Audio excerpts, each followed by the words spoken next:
Right, here we have an express lift from 1956. So these buttons are original, lasted almost 70 years. Fairly old building, it's a bit hard to see the counterweight through there. But if you look up there, you can see there's a diverter on top of it. It's roped to 2-to-1. Old brick building. Let's call it up. Slip ring motor on this. Just show you in a minute. Stationary ropes that side.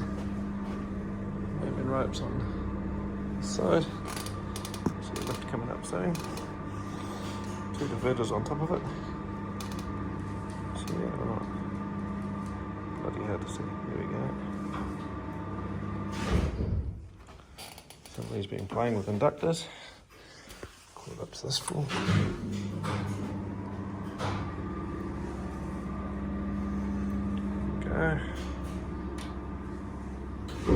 Plywood interior, because originally it would have been metal. Got express J-locks down here.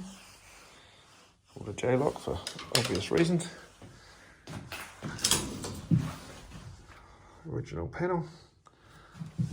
Don't think I'll touch that. Hopefully it's disconnected.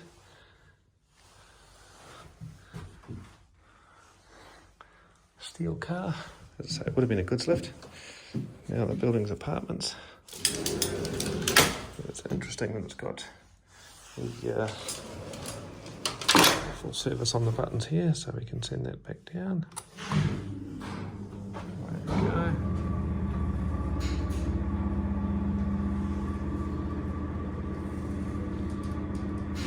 Look at that, eh? It's a good stop.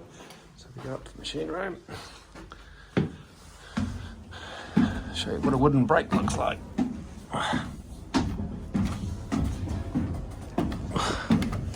Some old spider webs. Okay, so it's our rope hitch point. Throw a pin up the top there. Goes down, counterweight side, 3 bearing machine. So if this thing is, they can snap the shaft, so they should be on the Coloson or X-ray list. Brake lining replaced in 1998. Probably me. Get a load of this governor. When it throws the switch, it drops the jaw. Actually, it's a toggle switch in there. Anyway, where did we leave it? Got a lovely express click-clack selector. So I can make that play musical tunes if I hold on that one. Reset to the top floor, reset to the bottom floor, run the lift down. We're going to get very confused now because I've upset the selector.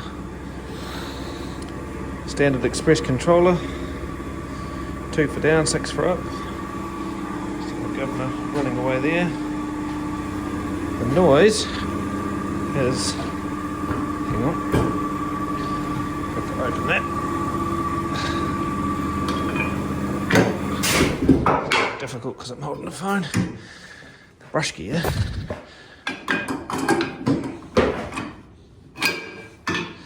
on the slip rings. So it gives you your soft start on the motor, variable resistance rotor. Well, variable resistance shorting the rotor. And if we look here, we have little asbestos inserts on what was originally wooden brake shoes. They used to wear a bit too much. I don't know, it is 1954 possibly. It's a fairly old machine.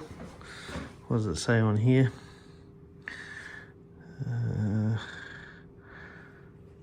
Was it 400 volts, 940 RPM, KRN class, whatever that means. Crompton Parkinson. Can't see a date on that. 50 hertz, 3 phase, 10 horsepower. Rated for 1 hour. You're in trouble if that's running for an hour. Anyway, we'll give it another run.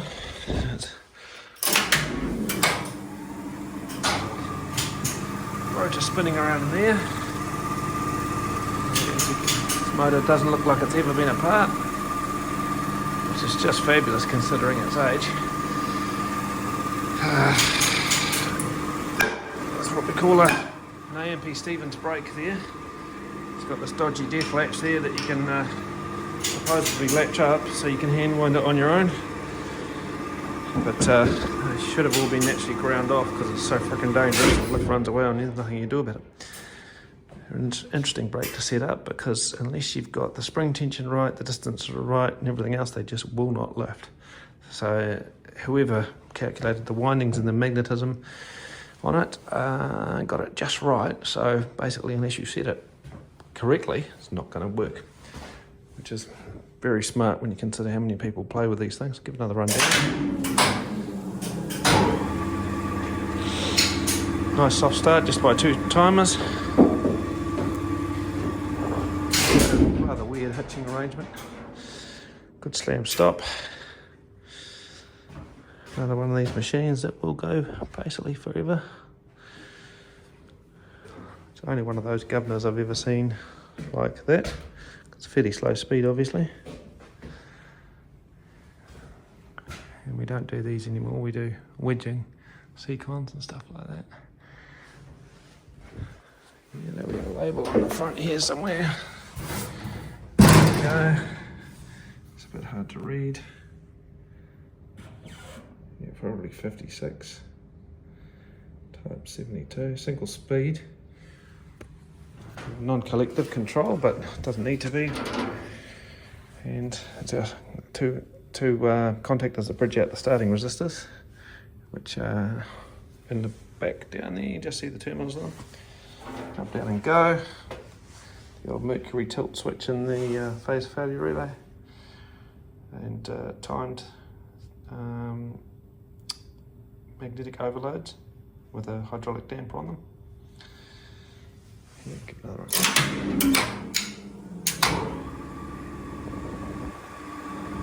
Somebody's done a dodgy repair of that selector at some point. Strip connectors, I hate the things.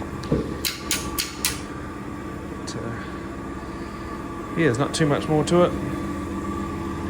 Brake release instructions. Obviously, if you can't work that out, perhaps you shouldn't be here. Quite possibly original ropes by the look of it.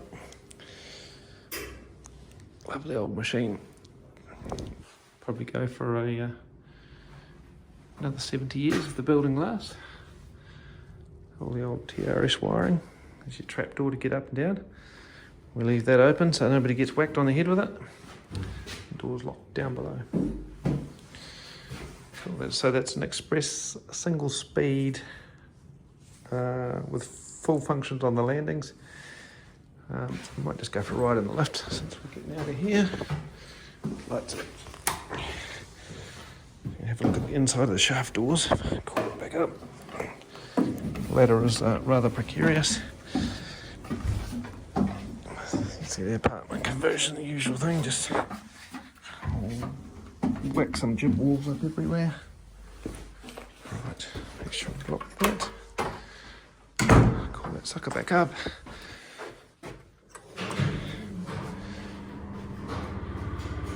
So it's beautifully made. I think the gear was years ahead of its time when you compare it to the stuff that other companies were producing with, you know, mechanically coupled selectors and everything. Right. Here's our lift.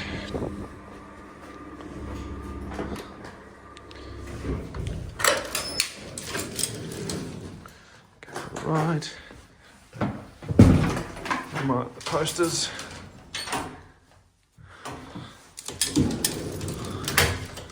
Let's go to the basement. What are we waiting for? Helps if I close the door fully. There we go. Pretty nice apartment building. People don't graffiti the walls.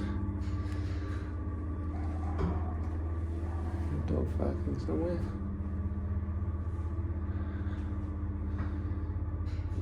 Most of the weight in this lift is in the doors itself, as you can see there. Rat skates. The ground floor. basement. That's about all there is to see here. Good harsh stop. Cool.